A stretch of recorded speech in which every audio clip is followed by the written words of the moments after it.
All right, guys, welcome to the Off the Ball Network MLB Trade Deadline Primer. I am your host, Walker Bailey, and joining me today is Cole Rains of Rains Radio. Cole, how are you doing today? Man, I'm good. It's really hot up here in Madison, but I can't really complain. So it's been a good summer. Yeah, man, it's that time of year. It's the dog days, not only for us as people, but for Major League Baseball teams as well, as they kind of get ready to go through this last little surge to get into the postseason to ready their teams for World Series pushes. So we're going to kind of bounce around and just talk about a lot of the notable headlines today, who we think could go, where they could go, what a team's approach or how do teams approach the deadline. We'll start with the biggest storyline and probably the biggest trade deadline storyline in years. So we can start with Juan Soto. And so first thing I'll ask you, just kind of what were your initial thoughts when the news broke that the trade was brewing and that they were no longer talking extension? And then B, where do you think this goes by August 2nd? What is he, 23? He's like 23 years old. Yeah, he's 22, 23 years old. He's already got a championship under his belt, like one of the youngest players ever to hit a home run in the World Series.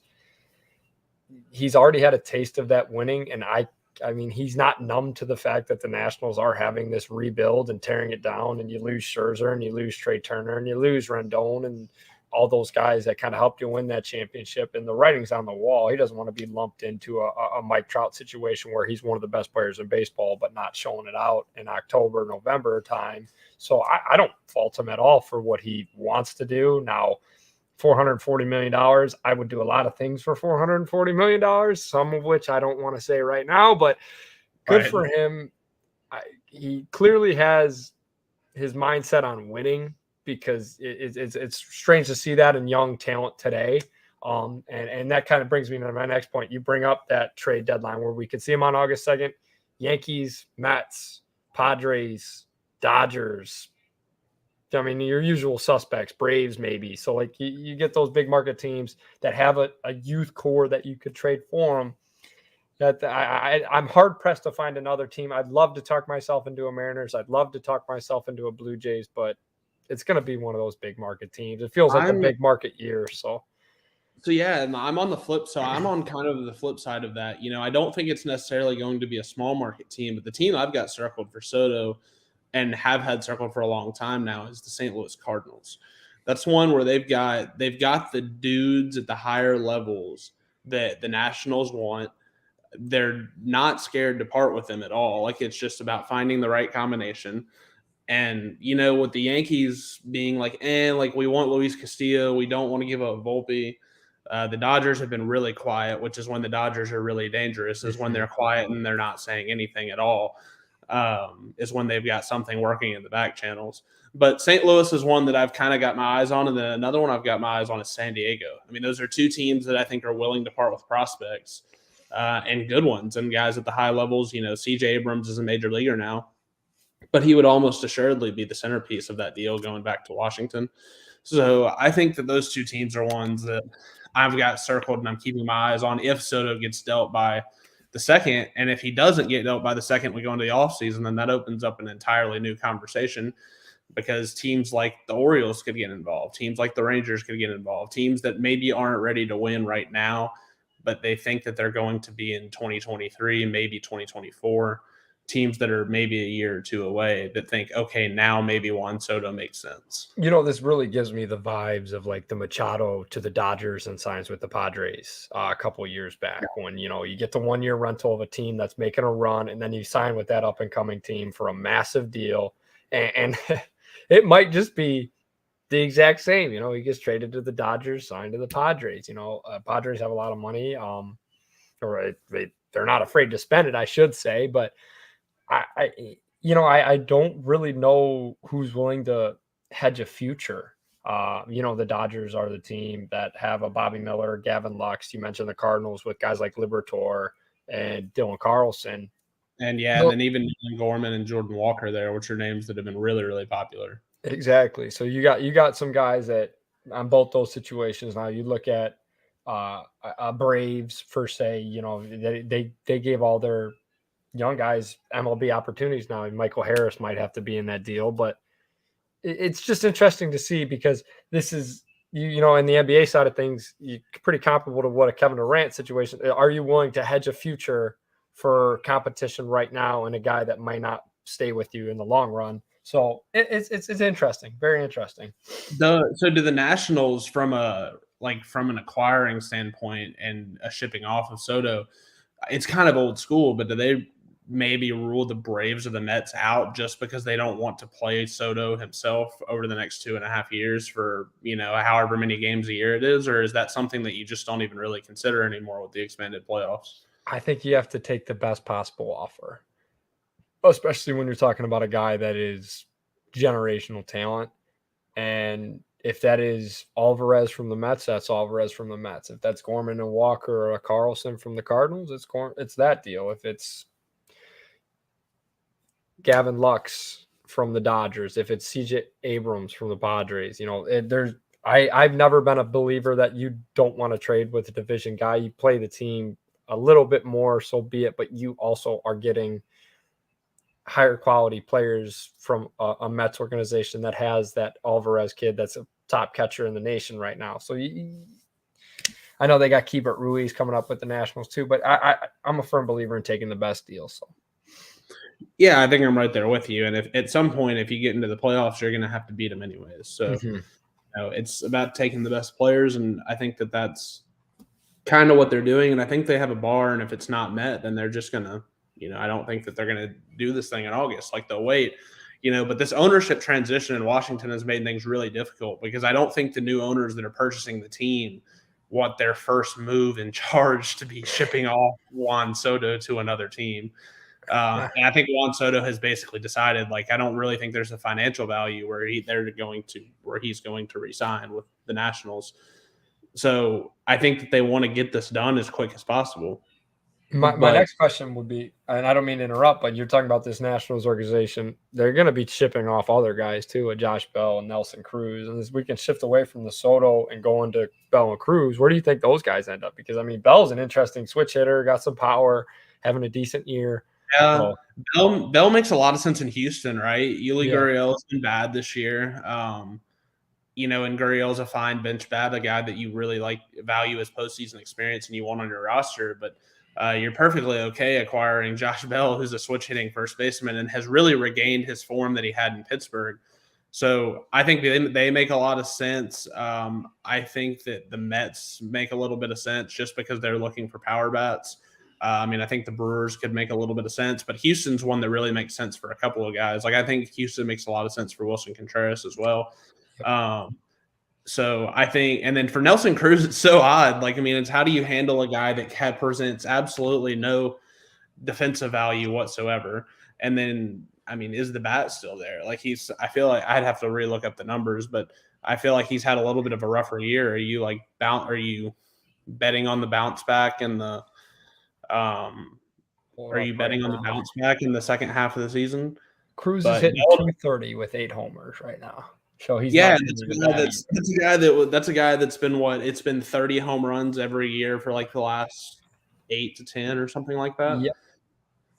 So I think there's a variety of teams that might make sense from a power standpoint if you need a designated hitter. But other than that, I mean, I don't know if you're the Nationals that you're getting anything out of that. That's one of those guys you just flip for a lottery ticket and hope that it plays out.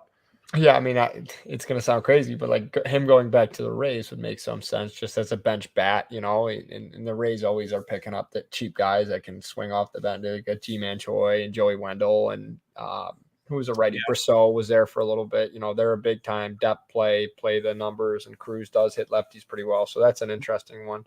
You bring up Josh Bell. Oh, go ahead. Do the Nats attach Patrick Corbin to one of these guys just to get rid of the deal? Or do they have to hold on to him because his value is so low and so bad that nobody's willing to take it on? I think Corbin, the hot rumor has been him tied in with the Soto deal. Right. And just to get off of him, which, I mean, if like you look at some of the teams that are involved, if he goes to the Dodgers, I would not be shocked to see him regain some value. I mean, you see like guys like Andrew Heaney out there that are recouping value after horrible season. So I I don't like some teams. If I was like, okay, if they go to the Padres, I can't see Corbin being as successful. But getting behind a guy like Kershaw, that pitching development team has been awesome, and maybe he is what he is. But I don't think it's the worst thing in the world. You should not be straight away from getting Soto if Patrick Corbin's 2 years and $60 million or whatever it is on the deal. So it's a guy you could throw in the bullpen too, and just like even if you stretch him like in a postseason game where you like, okay, can I get 6 outs out of Patrick Corbin? Just try to find something. String of lefties and just let him munch on him a little bit. So, but yeah, you brought up Josh Bell. I thought like there's so many first basemen. That's the one thing I keep seeing. Like Christian Walker and Trey Mancini is there, and it's just the Cincinnati Reds. I don't know. Brandon Drury might be there. Mike Moustakas might be there. Both those guys have like infield capabilities. So the market feels deeper than it has in the past few years, and maybe it's just because of the top name, but I don't know. Yeah, it feels deeper in hitters, that's for sure, because I feel like, and we'll transition to this in a minute, but like you feel like when you looked on the flip side and you look at like starting arms, like I don't feel like we have quite the class that we've had the last couple of years. Like, we have the obvious ones, like, you have Castillo and Montes, but Montes is a health question right now. Syndergaard's a health question. Well, and then Syndergaard's a rental. Like, I mean, he's a 1-year guy. And so then you also have to, and then maybe like a Tarek Skubal from Detroit, which we Pablo kind of Lopez from Pablo Maryland. Like there are a few names, but it's not like the premier arms. You got Scherzer out there again. So no, there's nothing like we've had in recent years. So we can go ahead and go there. Or we'll kind of, so we had talked to, I mentioned Luis Castillo there. To me, it feels inevitable that he's a Yankee, right? Like that feels like that's gonna. It's been so hot for so long now and then he goes to Yankee Stadium and he shoves in New York in front of Yankees fans, and I don't know. I feel like that's so close to, or not close, so close to getting done. But I feel like when it's said and done, that's where he ends up. I like the Blue Jays. I think he's in AL East. I think he's in the AL East. I don't want to jump to the Yankees. The Yankees does feel like a little bit of a foregone conclusion, but the Blue Jays are interesting. I don't know if the Red Sox will be buying or selling, but if they are buying, he feels like a guy now that Chris Sale's hurt. Like, hey, let's get another top end arm. So, yeah, I don't know. I really don't know. Like you said, he does feel like a Yankee. I don't know if the Yankees haven't been willing to part way with a lot of their top prospects though either. So it's an interesting conversation for sure. And I do think that come October, he will be pitching big games in Yankee Stadium. I just don't know if it's going to be for the Yankees or an AL East rival. So, yeah, for me, I think there will be somewhere in the middle. Like I think Peraza would probably be the centerpiece that would go back to Cincinnati. I don't think that Cincinnati could get Volpe. And then I think they would probably trade maybe like other minor league outfielders. I don't think you're getting like Peraza and Dominguez. No. But I think it would be like Peraza and then some other like mid-level, Yankees prospect. And that would probably be it. But I don't know. That's just kind of what I'm keeping an eye on. I think Toronto may do one of like the stand pat type things and maybe even be a little bit gun shy after how the Barrios trade has played out because he's been awful. I think you look at like the Twins are atop the Central too, and that starting pitching rotation is. I think they make a ton of sense for the other Reds pitcher. Yeah, Mike Minor. Or no, I think they make a ton of sense for Male. Oh, okay. I think they make a lot of sense for Male, maybe from a cheaper perspective, to where maybe they could build into next year as opposed to sending a bunch of prospects off and. For a top arm, because they're not, quite frankly, they're not good enough to win a playoff series right now. I don't think. I think the current version of Seattle is better than Minnesota with the way that they've played for the last month. And Seattle's another team like I would not rule out for a starter because maybe that is more of a Lopez, or you talked about it earlier. You don't want to trade with him to division, but like Frankie Montas could be a Seattle arm too. But I think you got a lot of teams. you need a guy behind Robbie Ray out in Seattle, so that could be where we're looking too. So Well, and Oakland has proven that they're willing to trade within the division. They did it was a smaller trade that now looks a little bit bigger, but they did the big trade with the Rangers where they shipped Chris Davis and Jonah Heim to Texas for Elvis Andrus and I think maybe one other small prospect. And then also Oakland and Texas did the Mike Minor deal. Yeah. So I mean, like they've proven that they're willing to deal within the division. So I mean, you can't rule that out either. And I think Seattle's going to be aggressive. It'll be interesting to see. I mean, Jared DePoto's always been aggressive with prospects, so it'll be interesting to see how aggressive they are. I do know there's a little industry smoke that like they may be ready to move off some of those guys that outside. I mean, obviously outside of Julio Rodriguez, like the Matt Bratt, the George Kirby, the Jared Kelenics, that they've how high is Kelenics' value though? He's been terrible. Yeah, and that's on Seattle. They rushed him into the majors before he was ready, and now he's got a 48 WRC plus in the majors this year. Yeah. So, I think Kirby and Brash's value is still – somebody told me last night, and I guess this is public knowledge. Maybe it's not, but Brash's right elbow is held together by, like, duct tape and wire.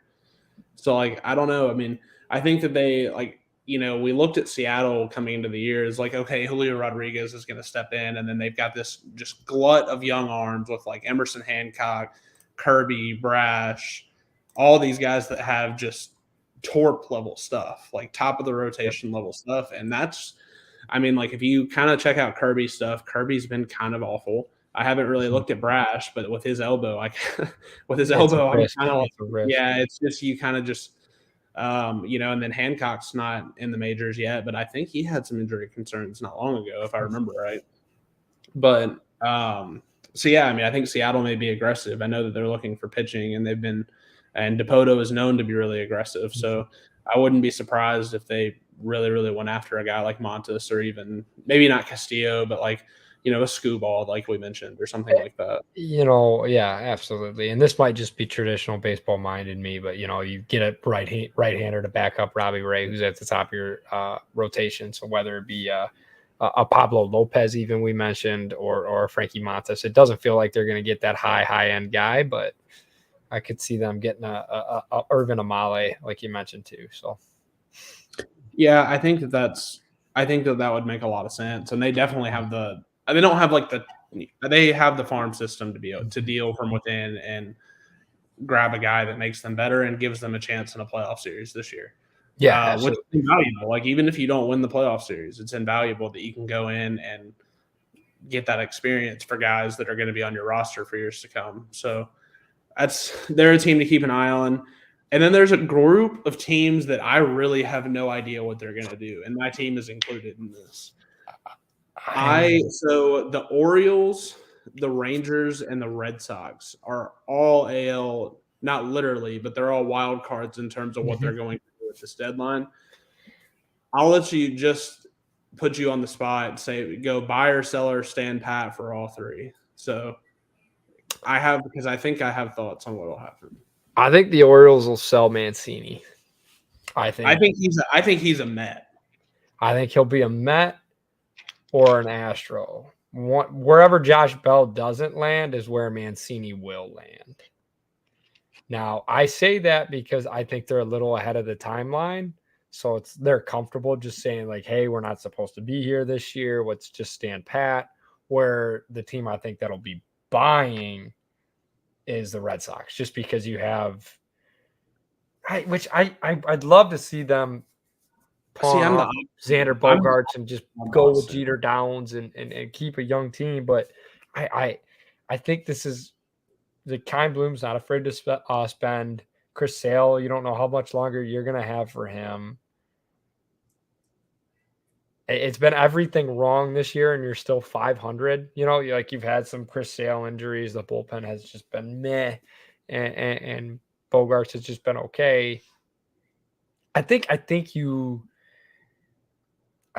buy for the Red Sox, and for the Rangers, I think that's a stand put. The AL West is a glut. I don't know if you're gonna make. If they do make a move, you and I were talking about it earlier. I think you make a move for a younger arm or a younger outfielder, somebody that you can control the contract of because your years are up and coming, right? So I think if you are going to make a move for the Rangers, you're not making the eye-popping move. You kind of do it like the Twins did a couple years ago, where they're trading Nelson Cruz for a young arm like Joe Ryan, or something like that. So you're giving off to get someone young back that's going to help you in the future. So I think I go Orioles sell, Rangers stand put, and Red Sox buy. So if it's me, I'm going Orioles. This is kind of cheating, but I'm going to say both. Mm-hmm. I think that they sell off some of the Mancini type expiring type contracts, and they try to maybe buy some of the younger controllable guys. I think the Red Sox sell non-core pieces. So I think they sell the Stroms, maybe the Kikes. But I don't, when I say non-core pieces, I basically am saying they're not trading Rafael Devers, and I don't think that they're trading Xander Bogaerts. I think they still want to try to negotiate with Xander Bogaerts and find a way to keep him, even though they've basically disgustingly and disrespectfully lowballed him to this point. So, and then I think the Red Sox sell off non-essential pieces. And then I think the Rangers buy young controllable pieces. I don't think, like you said, so I'm more aggressive in the standpoint that they are going to do that. I don't think there's a scenario where their roster is just the same as it was coming into the deadline. I think they're currently playing it's 5:08 Central Time. They're playing Seattle and on the verge of getting swept. That team's 5-23 in one-run games, the worst in Major League history from a one-run game standpoint. Quite frankly, it's a corpse of a team walking right now. At some point you just lose it in the clubhouse because you're 5-23 in one-run games. So you're not terrible. It's just you cannot get anything to break your way. It's horrible luck. It's probably some poor management. It's probably a combination of a lot of things. Probably that your roster is not good enough either.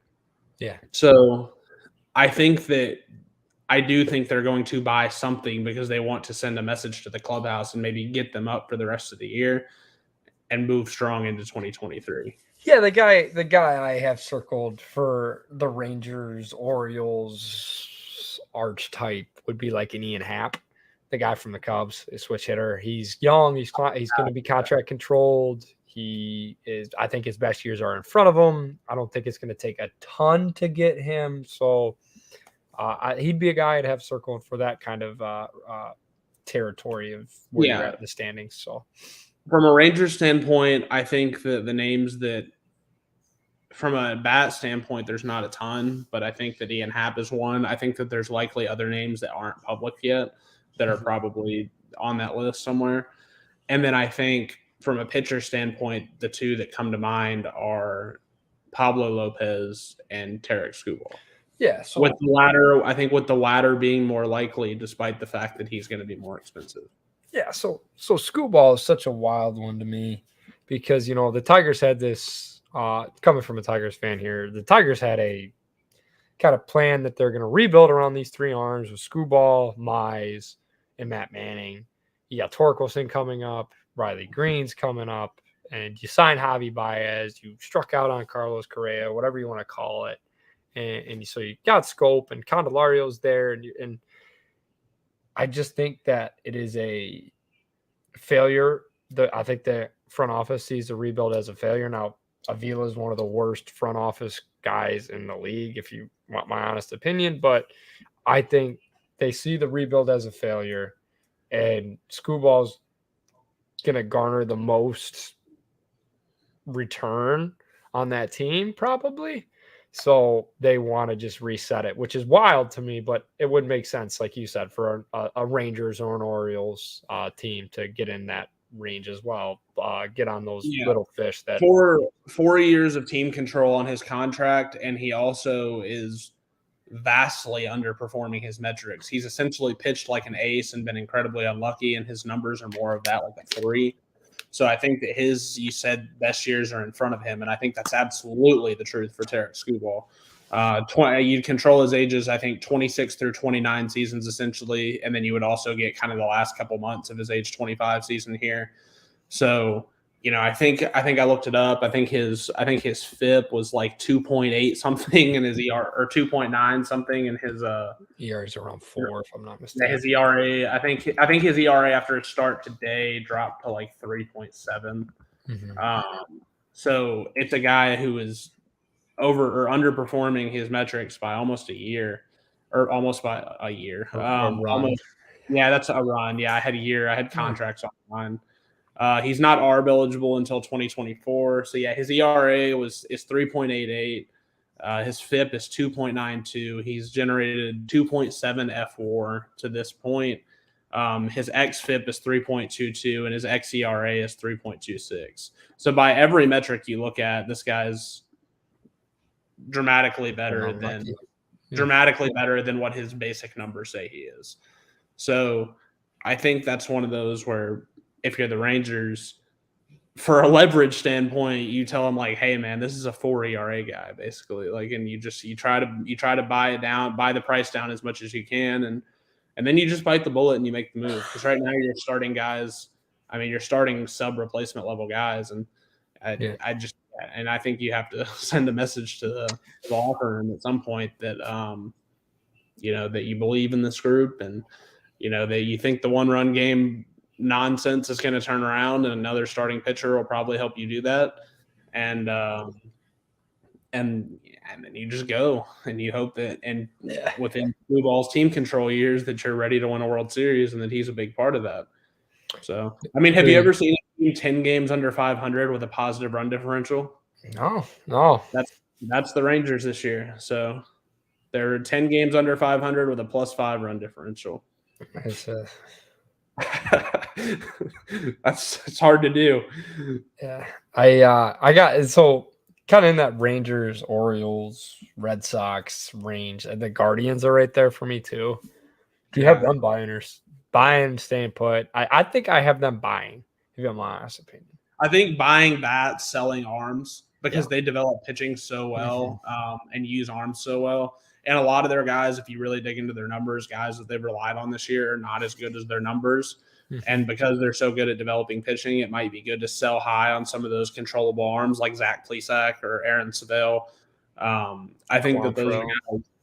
Yeah, maybe Cal Quantrill.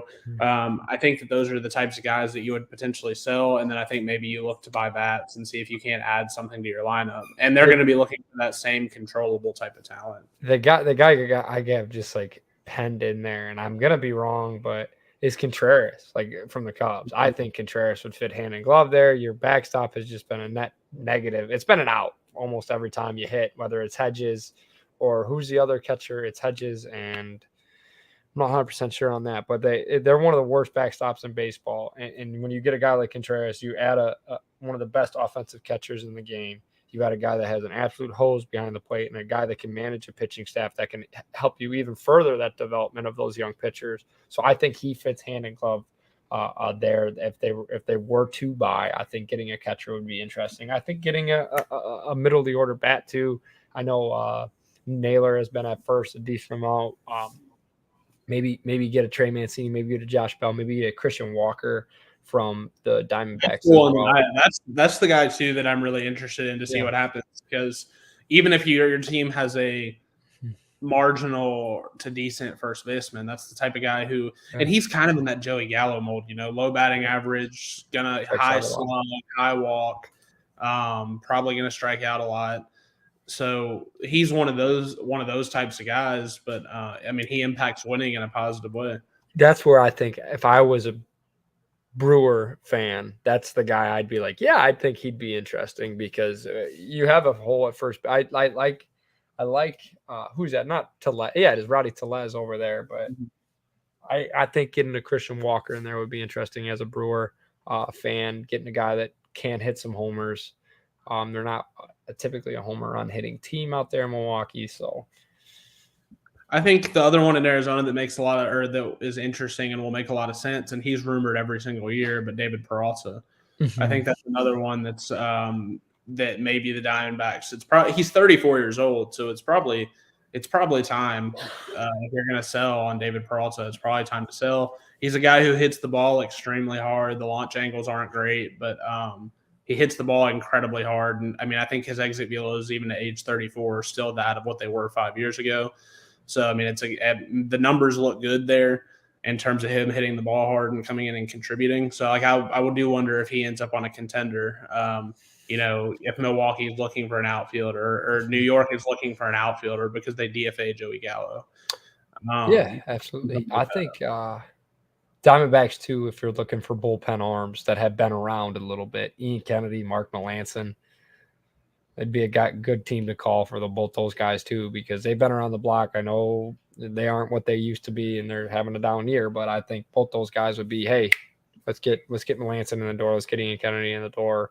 Whether you're a Philadelphia Philly, a Chicago White Sox need some bullpen help with the injuries that they've sustained with guys like Crochet and Bummer. So I don't know. Yeah. Well, and do the White Sox really go buy talent, buy stuff? I mean, do you think in a playoff series that team is good enough to win? I mean, they've kind of just kind of fiddled around for a while. I do, man. I think they have had one of the most unlucky seasons out of anybody. And they're 2.5 games back of the AL Central. You've had so much injury, so bad injury luck.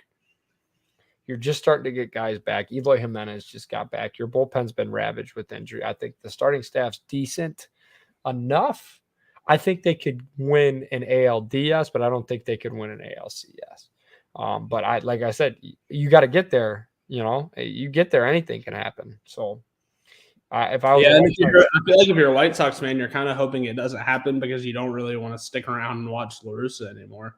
Yeah, that's true too. But at the same time, you're wasting away Jose Abreu years. You're wasting away Tim Anderson years. And I know Tim Anderson's a relatively younger guy, but go at it now. And I think anytime you have a chance to crack the next level of the MLB, get to that next step, ALCS, World Series, you do it. I mean, you see the Dodgers do it year after year. Oh, Machado's on the trade block. Let's get him. What do? They go to the World Series. Oh, Scherzer and Trey Turner on the trade block. Let's go get them. They're in the World Series. So I think if you're a step, and I'm not comparing the White Sox to the Dodgers have been much more talented in the past couple of years, but they have just been the pinnacle. And a lot of sports leagues are copycat leagues. If you have the chance to get to the next level, make the move to get to the next level. That's kind of where I'm at. So. Yeah, I mean, I think it would make a lot of sense. And if you're Chicago, you almost have no choice. I mean, because you can't sell off stuff. I mean, when you're essentially expected to be in the middle of your competitive window. I mean, yeah, absolutely. I mean, otherwise, what are you doing? You're not doing anything. Another team I think will be interesting to watch is the Royals. This is probably finally the year that Whit Merrifield gets moved. Benintendi is one to watch. The vaccine thing makes it even tougher. Makes it a little tougher. And then Scott Barlow and Josh Stallmont out of the bullpen just for teams that are looking for extra arms. So, I mean, I think I keep saying the Brewers. I think Benintendi makes a lot of sense. Like, you don't have to play Toronto unless you play them in the World Series. So the vaccine thing essentially doesn't matter. And he kind of fits what you need. And he kind of fits the profile of what they like there. I think that's what I think that's a good fit. But it does feel like Benintendi probably caves and maybe gets the shot and goes to the AL East or something like that. Because I just keep thinking that AL East teams are not going to stay that hot on him unless there's some backdoor communication that if he gets traded that he's going to get the shot or something like that. Yeah, no, I agree. And you mentioned Stallmont and Barlow. There's just a lot of middling relievers that are in the trade rumor mill right now that I feel like could play pivotal pieces in playoff teams. You look at the Braves that won last year and they had one of the best bullpens with guys that were middling pieces that took the next step. And you look at the Rockies, they got Colome and Estevez, Chafin, Michael Fulmer, Joe Jimenez on the Tigers. You look at the Diamondbacks, I mentioned Melancon and Ian Kennedy, David Robertson, Michael Givens for the Cubs. So tying in with the Royals relievers, like you said, I think, we were talking about how weak the starting pitcher rumors felt, but I think the bullpen, you have a lot of names that might not jump off the page, but will be pitching in October. So, yeah, I think I completely agree. Yeah, there was a little dead air there as the Rangers lost to the Mariners there. Get swept in Seattle. Seattle stays white hot. yep. Continue to completely own the Rangers. I think Seattle's 11 out of 13 this year. We were talking Soto. I think, and I compared Soto to Machado, where Machado got traded to a contending team and signed with this upcoming West team.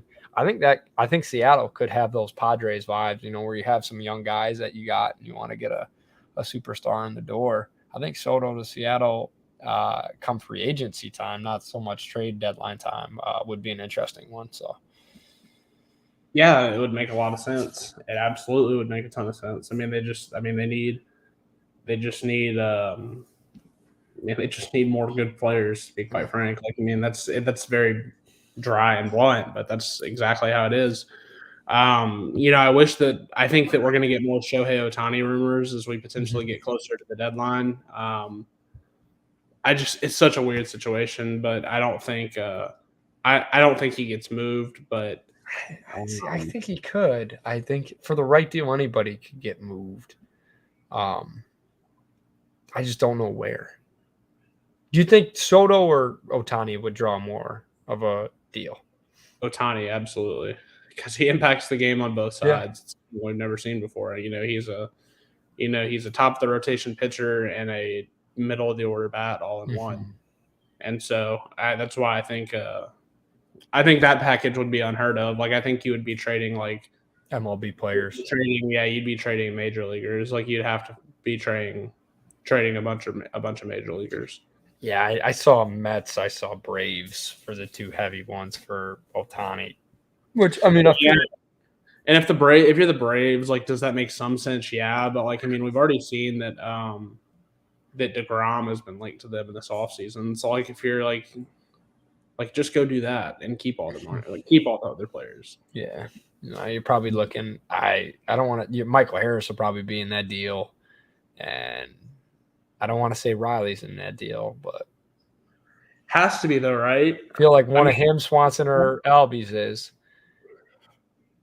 And the only person that's not in that deal, or the only person that's probably for sure not in that deal is a Matt Olson. Well, and him too, probably, because that's more of a contract thing. Yeah. But. So those are your two untouchables. Spencer Strider. I don't know. That's an interesting one. That's a really interesting one. Because obviously MLB Network ran that the other day. So, yeah, I do think you made a good point earlier about the Guardians are going to be a really fun one to watch. I'm trying to think of the Giants. The Giants. I think the Giants are one that can add. I think the Giants just stand put. They've just been so they've been playing under their expectations the entire year. And I don't think that – I think you can just write it off. You're not going to catch the Padres. You're not going to catch the Dodgers. I don't know. Yeah, I think they I don't know. Yeah, I think if they're doing anything, it's probably just finding a way to improve defense. I think Brian Reynolds in Pittsburgh is going to stay put just because of the oblique injury. I don't think the Pirates are super thrilled about the idea of moving him. That's really. The names list is not as long this year as it feels like it's been in other years. Very top heavy. Just very top heavy. Yeah, and Gregory Soto in Detroit's really the only back end of the bullpen arm that anybody's really probably going to be excited about because he's controllable all the way through 2025. Yeah, I just pulled up a list. It's on Athletic. I was going to say we could run through it and just see what we're thinking pitching wise because I don't see a ton relievers. Yeah, no, I think Soto's interesting. David Bednar is interesting. David Robertson for the Cubs is almost assuredly going to get moved, and his value is absolutely pretty high. Mm-hmm. He's been really good this year. I think Jose Quintana is interesting if you want to back into the rotation arm. Chad Cool too, the guy from the Rockies. So yeah, so I think that those guys, and I don't really know. I mean, but like, and with those types of guys, it's just guys that could literally go anywhere. Like, I mean, they could pop up anywhere. So, I mean, they could pop up on a contender. They could pop up on a middling team. They could pop up on one of these Rangers, Orioles type teams. So, yeah, I mean, that's kind of, we kind of hit everything there. I mean, that's kind of your primer right entire. there. I was going to say, I guess we can end on this. Is who are you most excited to see get moved outside of Soto? Because I mean, everybody's excited to see what Soto's got. But I mean, from a personal standpoint, Tarek Skubal. Yeah. I mean, from a personal standpoint, that's all I want. Like, if I can come away and the Rangers get Tarek Skubal, I'm like, all right, whatever. Everything else is fine. I don't even care what we give up. Like, and I'm in loop with that farm, with the Rangers farm. Like, I don't care. There's nobody untouchable. I mean, like, I don't think the Tigers could get lighter out of that. But, like, anyone else, I'm just kind of like, whatever. Sounds good. Let me know what it's going to cost, and I'll take him. I think the guy for me is Hap. I just because he's so young, he's contract controlled, and switch hitter with pop is rare nowadays. So yeah. I mean, he's a north of 800 OPS guy that you can throw in the middle of your order. He switch hits. He plays the outfield. Can play second. He's a guy that he's a guy that makes a ton of sense. I think that, you know, in the words of Jeff Passan on SportsCenter last night, I think everybody in the league wants Ian Happ. So yes, and that's a good spot for the Cubs to be in because they'll probably get something fairly legitimate out of that. And I mean, the Cubs are sitting pretty with Happ, Contreras, and David Robertson heading into the deadline. Those guys have really built their trade value, and I mean, Cubs fans can cuss out Ricketts all you want. Yeah, and if you watch their game last night or watch the videos on social media, it's very clear that those guys know that they're getting traded. Like they've been told that they're going to the highest bidder at the deadline. It may be at, you know, 359 at the deadline, but they will be gone at the deadline. Yeah, well, they're not coming back to Wrigley, so. No, last night would be last night was their last game at Wrigley. They go out on the road and they'll catch a plane somewhere and join whoever their new team is going to be, wherever it's going to be. So it is sad to watch that type of stuff. I texted a few people I know that are Cubs fans and just said that, you know, this isn't how this story was supposed to end for this group of Cubs players. This was not how the Disney script was supposed to go for one of the most storied franchises in baseball. It's sad to watch. Like, it's hard to watch these things, and you don't root for guys to fail. But I mean, the Cubs have just failed in such a way as a franchise. Players have failed to perform. Yeah. And it's hard to watch that kind of stuff. Like, you know, it's just hard to watch. You never root for any of that. Like, I mean, you root for your team to win the World Series, but I hate watching teams like that suffer and fail. And you talk about, I mean, just the piss poor management of Anthony Rizzo and Chris Bryant and Contreras and Happ and Arrieta and all those guys that brought you a championship for the first time in 100 years, and Ricketts just shipped them all off. Now we're doing the exact same thing with the younger crowd that everyone thought was going to come into, you know. So yeah, and it just seems like I mean, it just seems like they're probably going to sell off pieces, get upper level minor league talent, and try to quickly rebuild the thing and go at it again and try to see if maybe in the 2025, 2026 window, it's time to compete again, or not compete, but contend. I will say the one good thing about that is the NL Central is not what it used to be. So yeah, I've thought about that a lot, and I think about that a lot with the AL Central too. Like, I mean, I cheer for a team that's rebuilding in the AL West and like, you know, your down games where you're supposed to be able to, you know, collect wins are the ones where Shohei Ohtani is on the mound and Mike Trout's hitting 2-hole on the other team.